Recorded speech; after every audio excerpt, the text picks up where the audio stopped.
Day 5 here. We're going to do a scuff the wheels up, primer them. We're going to do a copper coat on them. Well, we're going to paint them copper. So, should look pretty good by the time we're done. I'm excited.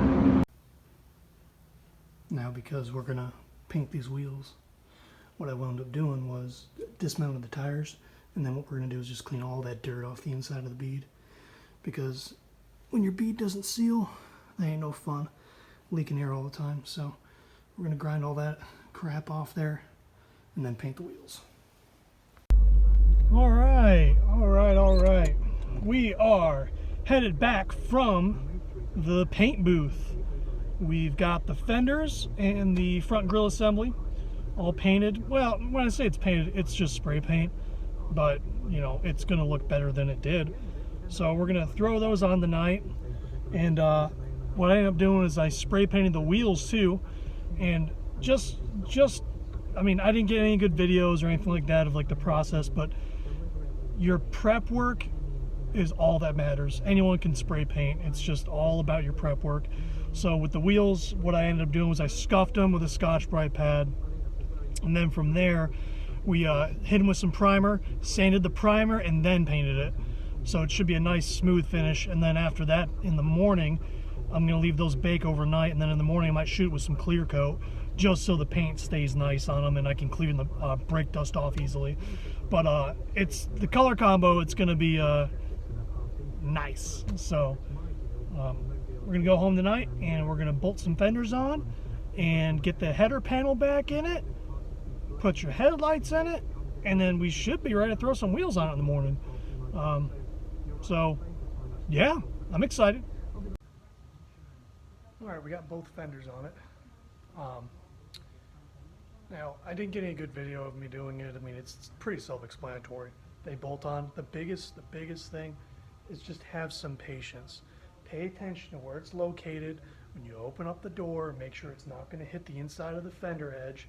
And these ones here are aftermarket, so they fit pretty good. They don't fit great, but they fit. It's good. It's good enough. I mean, the thing is, you can't get that much better because there's no shims or anything in these fenders, really. You just have to make sure it's on there square and right. Now, what we'll end up doing now is get the header panel attached to it, and then we'll drop the hood so that way we can see where their hood lines up, and then so we can shim the hood from there, get it right, and so we'll be done for tonight. All right, it's the end of day 5 here, and we got the header panel on, as you can see it. We got our front fenders on it, shim the hood, it latches. I gotta go get new headlights for it because one of them was blown out, and then some miscellaneous bulbs. And I forgot to paint the headlight bezels, so we're gonna have to go back to the shop and paint the headlight bezels too. But other than that, we're gonna throw the wheels on it and do the light deal in the morning with some headlight bezel paint and this, that, and the other. And hell, we should be about done and able to drive this thing. I'd like to put the fender flares back on it, but I'm not sure if these brackets are salvageable. But we're gonna mess with that too. So yeah, stay tuned. We're almost done.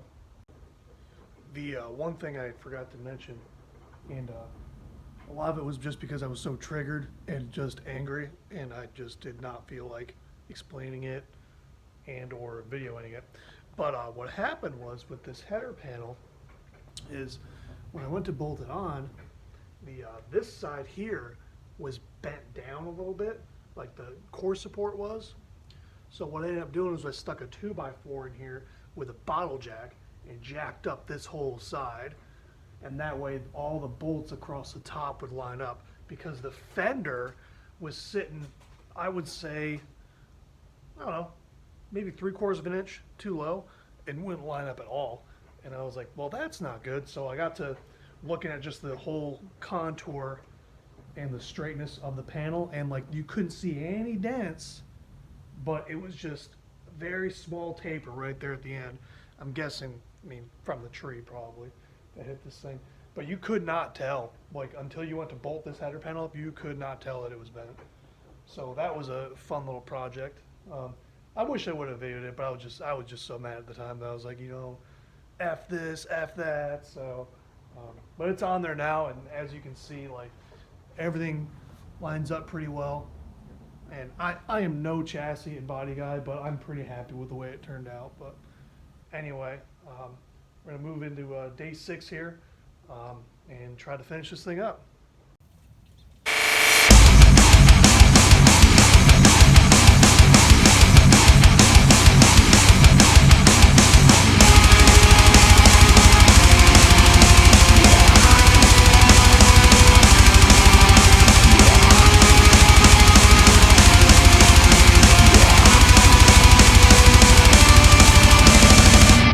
Slave to the industry, faceless in the machine.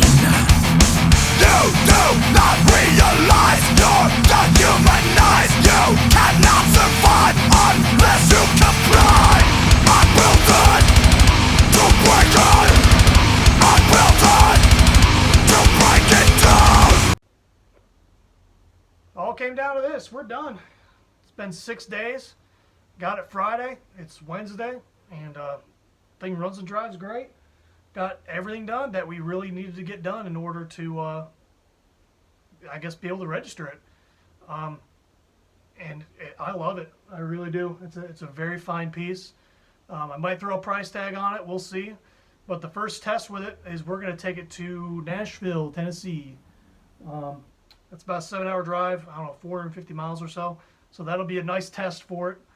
To see how it does, but I mean, I've already driven it down the interstate. It drives great, so I just wonder how it does on road trips.